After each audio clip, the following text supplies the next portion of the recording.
Va ora in onda 30 minuti con Bruno Zanette. Appuntamento settimanale di costume e informazione. Ogni sabato mattina su Veneto Globe e RC Radio. Cari ascoltatori, cari amici, buongiorno, benvenuti. 30 minuti con Bruno Zanette ha portato anche oggi una eccellenza della fotografia, l'appassionato Alberto Pesca. Ciao Alberto. Grazie Bruno. Come stai? Bene, per il momento bene, è un attimo... Devo dirti bentornato e ti ringrazio per aver accettato. Vi avevo promesso che visto il tuo gentile invito, in qualche modo sarei tornato con qualche piccola chicca, qualche piccola curiosità che so che fa sempre piacere a gente che magari mastica un po' di fotografia. O per quelli che la masticano, che non sanno determinate cose. Certo, io dicevo l'altra volta che è facile trovare un guru della fotografia e invitare quelli che la tecnologia, si sono appropriati della tecnologia oggi. Esatto. Ma è molto più bello vedere le cose del passato e perciò invitare una persona come Alberto, che è un appassionato, ma un vero appassionato di fotografia, non l'avrei mai detto, noi ci conosciamo da tanto tempo, come avevo detto l'altra volta, però non avrei mai detto che Alberto fosse un appassionato così profondo di fotografia. Guarda, io direi di incominciare con una chicca, però dopo essere stati in quel di Cadelpoggio, certo, dove il Prosecco incontra il mare, perché è colui che ci permette di fare questa trasmissione. E noi lo ringraziamo. E devo fare anche comunicare una notizia che è molto importante, molto simpatica e interessante. Chi vuole, conoscete Oggi Treviso, è dell'editore di Il Quindicinale, perciò De Bastiani. Potete vedere su Oggi Treviso nella settimana successiva a questa trasmissione, potete vedere la trasmissione che noi oggi facciamo, e questa è veramente una cosa gradita, perché vuol dire che quello che portiamo in video e in radio e in video è veramente interessante. Grazie a De Bastiani.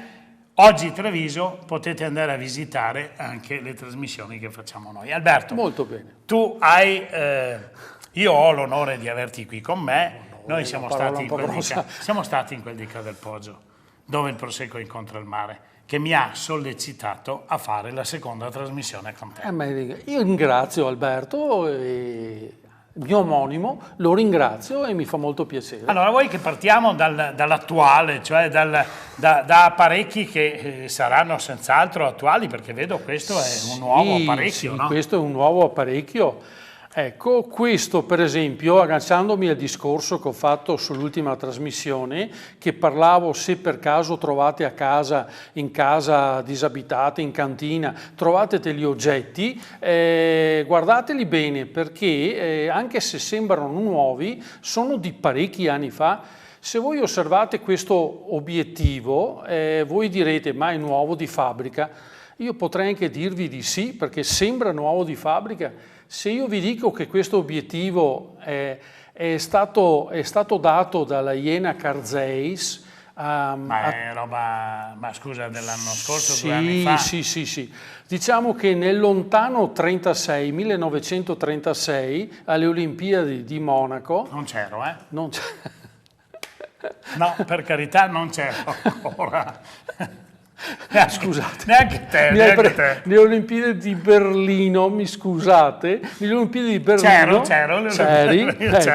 La Iena Carzeis, che è una delle più prestigiose fabbriche di obiettivi e lenti e cristalli, ha dato a tutti i fotografi accreditati del mondo, ha dato questo obiettivo per provarlo. Questo è un sonar 180 2.8, un 180 fisso, sembra uscito dalla fabbrica perché fortunatamente è sempre stato trattato bene, e io lo uso molto ma molto spesso sulle mie macchine analogiche naturalmente.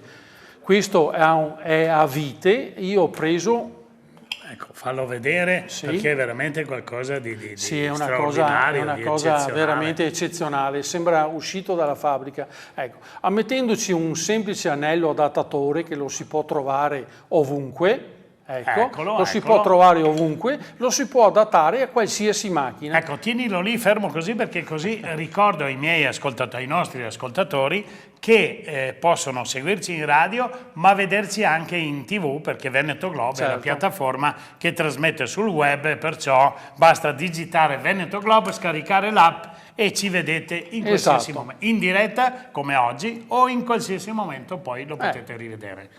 Fantastico questo pezzo qua, sai? Questo è un bellissimo pezzo, veramente. Con molta fortuna l'ho trovato e lo adopero molto spesso. Ma se noi andiamo per esempio in un grande negozio di accessori per la fotografia, vediamo delle cose analoghe e pensiamo... ecco perché lo vediamo come attuale. Diciamo che chi ha la fortuna di imbattersi in un obiettivo così raramente, severamente appassionato di fotografia, raramente lo dà via, cioè non può cederlo, anche perché sinceramente penso che ce ne siano ancora pochi in commercio, cioè che siano ancora tenuti in queste condizioni qua.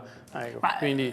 per essere datato così è anche un pezzo di valore perché è un pezzo da museo, diciamo pur sembrando attuale è un pezzo quegli anni là nel 36 avere un obiettivo così era una cifra iperbolica, è stato dato in prova a questi fotografi appunto per pubblicizzare e per propagandare diciamo questo obiettivo, ma nel 36 eravamo un po' tristi come soldi, anche come situazione. Non è che siamo molto allegri adesso. No, però là eravamo... Noi due siamo allegri di natura. Ma noi siamo di nostro, siamo allegri di nostro. Sì, di nostro. Senti una cosa, mi hai incuriosito l'altra volta col tridimensionale. Sì, esatto. E vedo qualcosa qua che mi incuriosisce, non saprei definirlo perché è qualcosa. L'altra volta ho portato un oggetto tronco piramidale, diciamo in mogano, da salotto, no? Per far vedere le foto di viaggi che facevano questi grandi signori che avevano la fortuna, parliamo di primi del Novecento, che giravano il mondo o quant'altro e volevano far vedere ai propri ospiti le fotografie che avevano fatto. Come ho detto allora, le fotografie, essendo fatte su lastra in bianco e nero, voi sapete benissimo che il bianco e nero non dà la profondità di campo, quindi venivano fatte in macchine stereo. Ecco, le macchine stereo non sono altro che due macchine completamente uguali, attaccate, che fanno su un'unica lastra, fanno la stessa identica fotografia, praticamente questa, vedete, è doppia.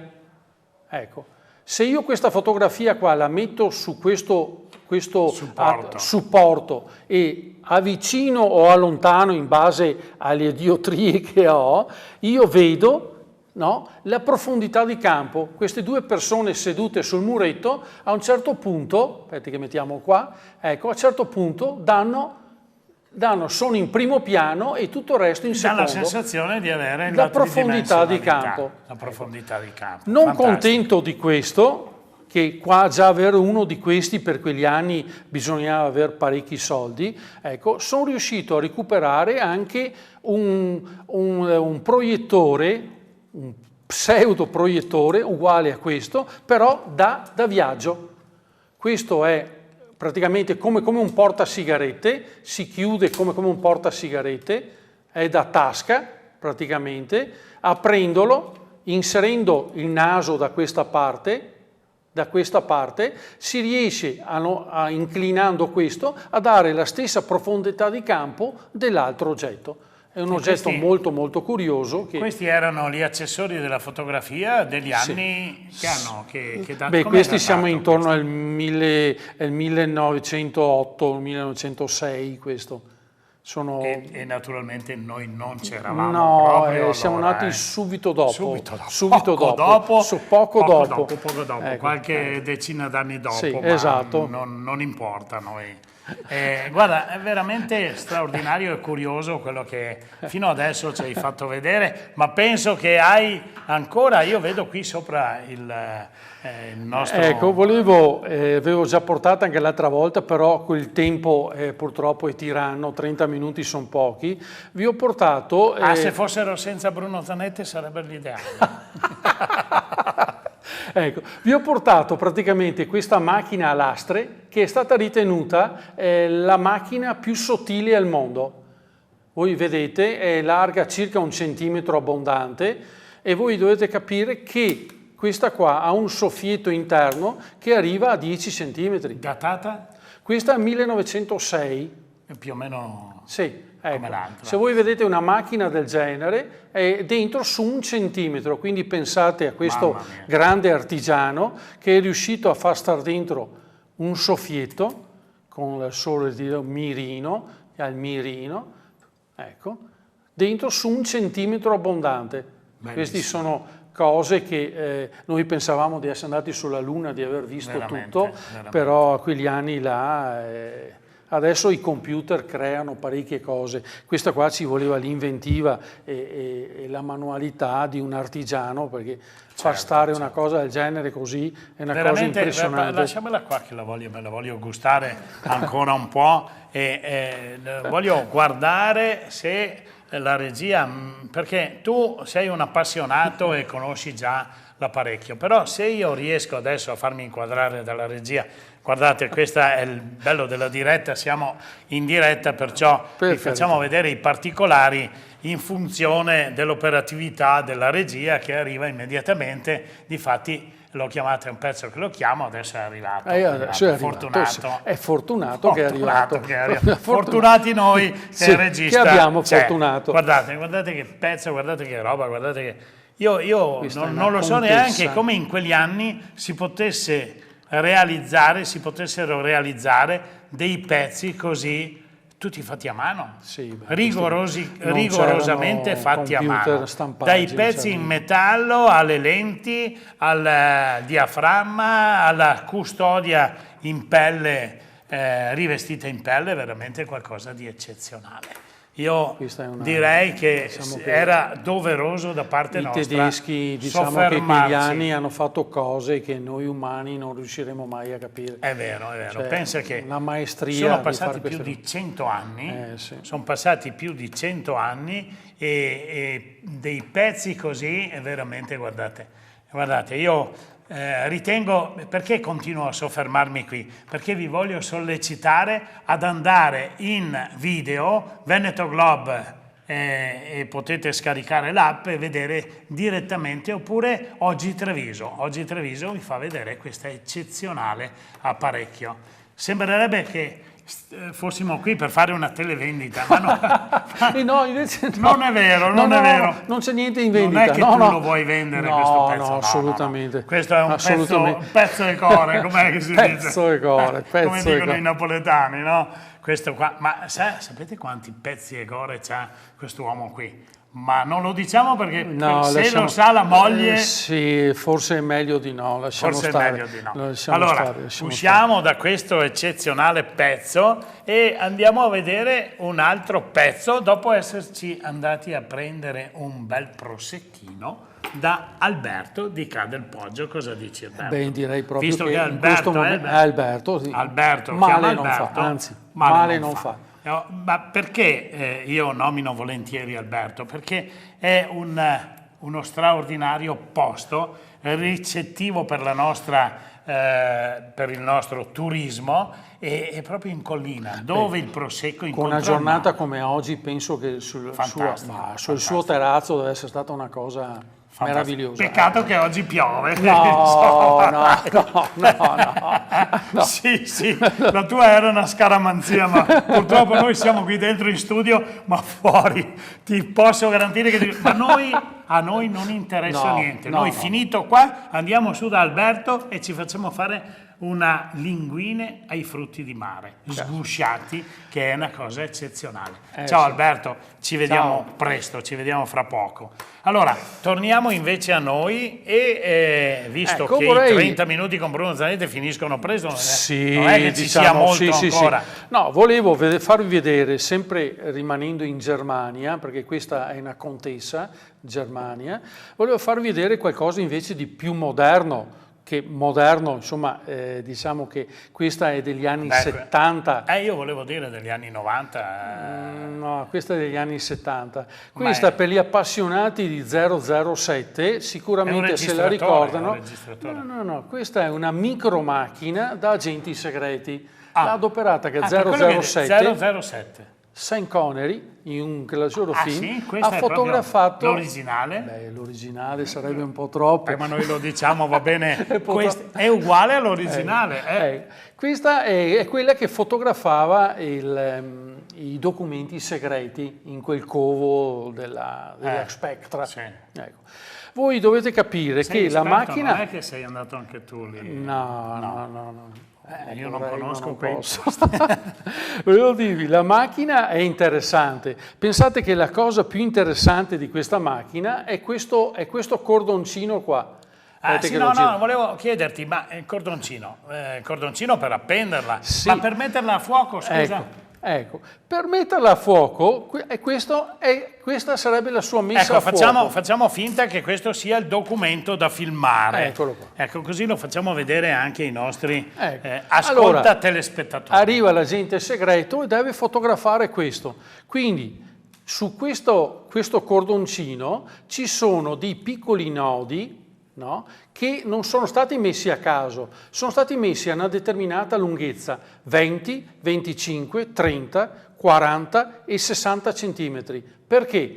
Perché in base a quanto io devo fotografare, no? Se so che ho 20 centimetri, appoggio questo a 20, regolo la macchina sul 20 qua e questa è automaticamente a fuoco.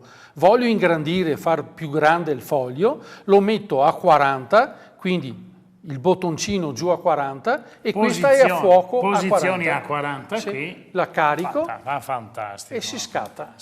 Ma è quasi come oggi. Adesso basta che... Diciamo che negli anni 70 avere una macchina così sembrava proprio di essere agenti segreti.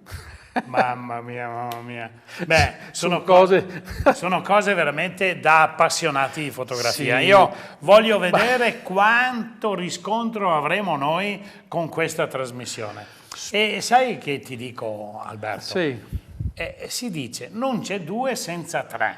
Io scommetto che te nel tuo... Non diciamo quanti pezzi perché poi io conosco tua moglie. Lasciamo stare. Non è che tu nascondi qualcosa a tua moglie, per carità. No. È tutto là, la luce del sole. Solo che lei non vuole contare perché se conta e moltiplica dice ma dove me li hai spesi tutti sti soldi? Pensando a suo padre che mi ha lasciato questa brutta malattia, io la chiamo, lei la chiama brutta. Diciamolo chi era suo padre. Il grande Gino Silvestri, uno dei più grandi fotografi del Veneto, subito dopo il dopoguerra fino agli anni 85, dopodiché purtroppo... Grande. No, è stato un grandissimo, quello che Ma è un appassionato, cioè uno di quei fotografi che aveva nel cuore il suo mestiere. Non lo faceva per business, ma lo faceva per passione. Volevo ricordare che lui è stato uno dei primi che riusciva a fare sulle lastre in bianco e nero, le faceva a colori. E fare una lastra a colori come le faceva lui, adoperava un pennellino con 3 peli e con una pazienza infinita, con occhiali grossi così, riusciva, ha fatto un autoritratto a mia suocera, a sua moglie, a colori che sembra fatta 30 anni dopo. Lui è riuscito con... Ma tu riesci la prossima volta a portarcelo? Quello sarà un po' difficile perché la moglie quella là è una cosa un po'... Tua moglie. Quella è... Poi le faccio una telefonata. Sì, facciamo una telefonata. Sì, magari così mi dice Bruno, ma sai, no, non si può. Io dico, senti, la nuova tecnologia prevede anche di portare alla conoscenza della vecchia tecnologia, perché sennò sì, non diciamo, si impara. Esatto, sì. Allora sai che ti dico, dopo torniamo un attimo su quelle che sono, perché vedo qualcos'altro laggiù che sembrano due corna, però le vediamo dopo. Non abbiamo molto tempo, ma voglio ricordare ai nostri video teleascoltatori che Veneto Globe e Radio Conegliano trasmettono sia in video che in radio. Volevo ricordare loro che questa sera c'è un'iniziativa straordinaria, una bellissima iniziativa che porta a teatro uno spettacolo per l'associazione Ogni Giorno per Emma. Ogni Giorno per Emma e per Elisa, perché sarà l'Elisa Ceschin questa sera. Che io conosco bene. Che conosci bene, che conosciamo tutti.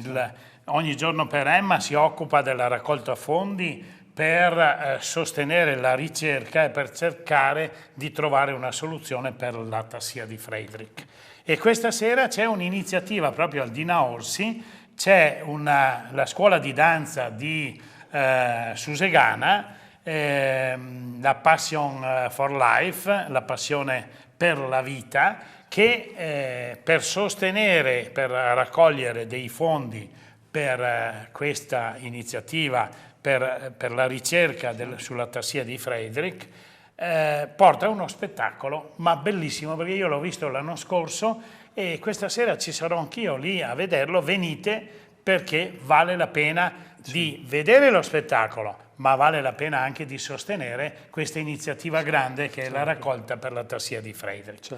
E ricordatevi, anche qui vale il 5 per 1000. Venite questa sera, informatevi tramite noi o tramite l'associazione Ogni Giorno per Emma e voi verrete a conoscenza di come fare per devolvere il vostro 5 per 1000 per la ricerca. Io perché mi occupo, e poi finisco, di questa associazione? Perché lo so che al di là di quello che qualcuno può pensare che la raccolta fondi ce n'è un sacco in giro, ma questa associazione mette il 101% del raccolto a disposizione della raccolta. Non toglie l'80% di spese, ma mette il 101% per questa iniziativa, per la raccolta fondi, atassia di Friedrich. Dobbiamo trovare la soluzione per quella, chiamiamola malattia, quella brutta cosa che obbliga i ragazzi a stare su una sedia a rotelle. Grazie e torniamo alla nostra fotografia. Io vedo non so, dei portalampade, delle lampade, vedo qualcosa, sembra anche H-Toro, com'è? Sì, H-Toro. Sì, cos'è?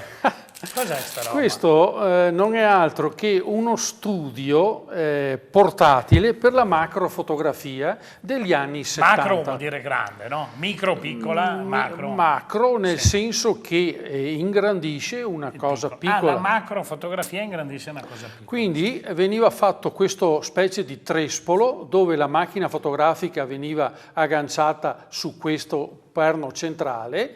Qui si mettevano 2 lampadine praticamente e avvicinando all'oggetto che si voleva, avvicinando o allontanando, si poteva con questo bellissimo interruttore in bacheite che quindi rappresenta gli anni 60-70, che funziona ancora, funziona, si poteva accendere una o questa o tutte e 2 per illuminare il soggetto da mettere a fuoco. Datato questo? Questo è a fine degli anni 70. Sì. Questo sì, difatti vedo anche la spina. Sì, la spina si vede che non aveva ancora il filo a terra, però questo è la cosa curiosa, è questo in bacheite. A me la bacheite è un'attrazione fatale. Me ne parlavi anche, ma perché i corpi delle macchine fotografiche sono fatti con quel materiale? Tutte quelle che sono state fatte antecedenti alla guerra e post guerra venivano fatte in bacheite. Perché? Perché tutti i materiali ferrosi erano stati, sequestrati in qualche modo per fare armi.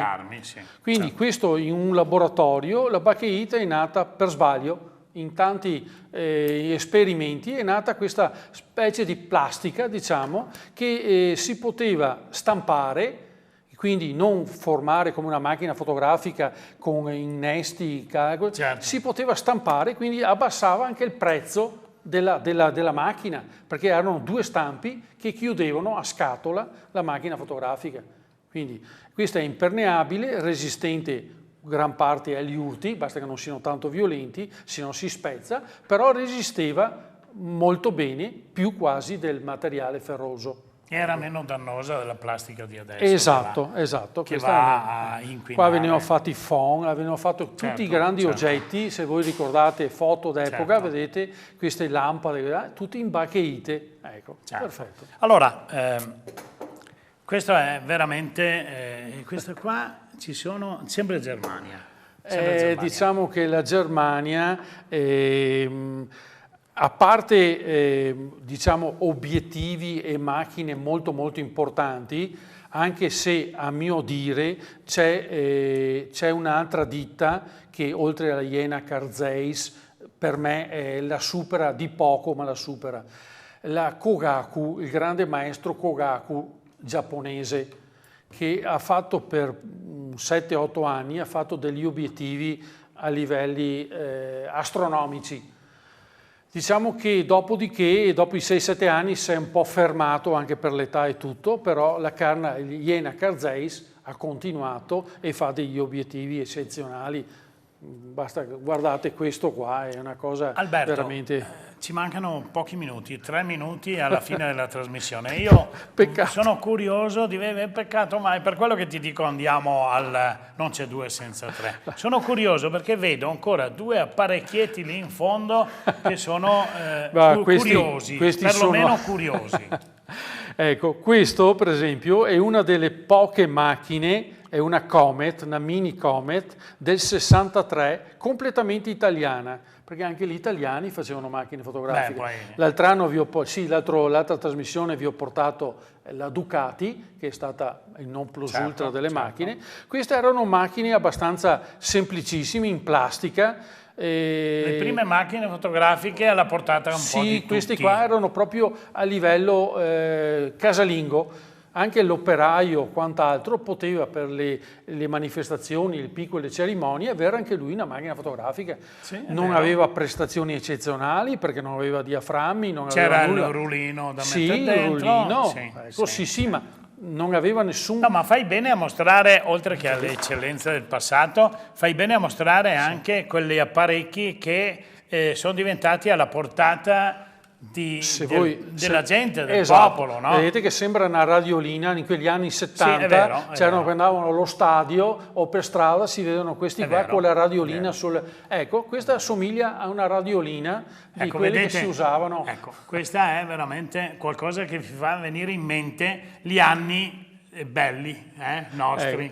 Mentre vedete che invece in Germania loro continuavano con queste cose qua, semplicissime, perché venivano usate anche nei parchi gioco, perché chi entrava che non aveva la macchina fotografica la acquistava, erano non usa e getta, quasi, perché qua si poteva anche sostituire la pellicola e riutilizzarla, mentre dopo sono nate quelle usa e getta. Quando uno finiva i 12-24 pose, la macchina veniva distrutta e tolto il rullino e sviluppato. Ecco, scusateci se oggi non guardiamo molto la telecamera, è perché spostando gli oggetti, se non guardiamo il monitor, non li facciamo vedere. Sarà imbestialito il regista, perché sai che lui ci tiene che guardiamo lì dentro i nostri ascoltatori e videoascoltatori, però viene anche difficile nelle dirette, non si può rifare. Prima ma poi di chiudere, rifare queste cose qua.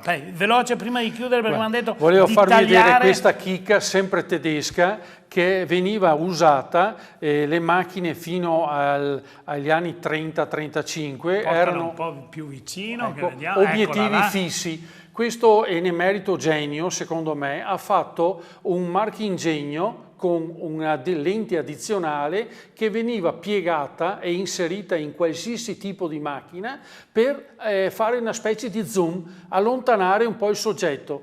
Veniva fatta in questa specie, se voi vedete, si alza e si abbassa, perché poteva essere adattata a tutte le altezze dell'obiettivo, quindi era usata per parecchie marche. Allora, cosa dire? Che noi aspettiamo la terza volta che ti ospiteremo qui in questa sede, perché ci porterai sicuramente delle altre curiosità, eccellenze, fantastiche, pezzi fantastici, come pezzi posso dirti della no, fotografia. Bruno, No, non me lo puoi, no. non mi puoi dire di no, perché sennò la storia finisce qui. Invece finisce per oggi in quel di Ca del Poggio, dove il Prosecco incontra il mare, e noi dove fra poco andremo a gustarci le linguine ai frutti di mare. Alberto, io ti ringrazio infinitamente della tua cortesia, per l'opportunità che mi hai dato. Un saluto agli ascoltatori e un buon pranzo per oggi, e arrivederci sabato prossimo. 30 minuti. Grazie a tutti. Avete ascoltato 30 minuti con Bruno Zanette. Appuntamento a sabato prossimo.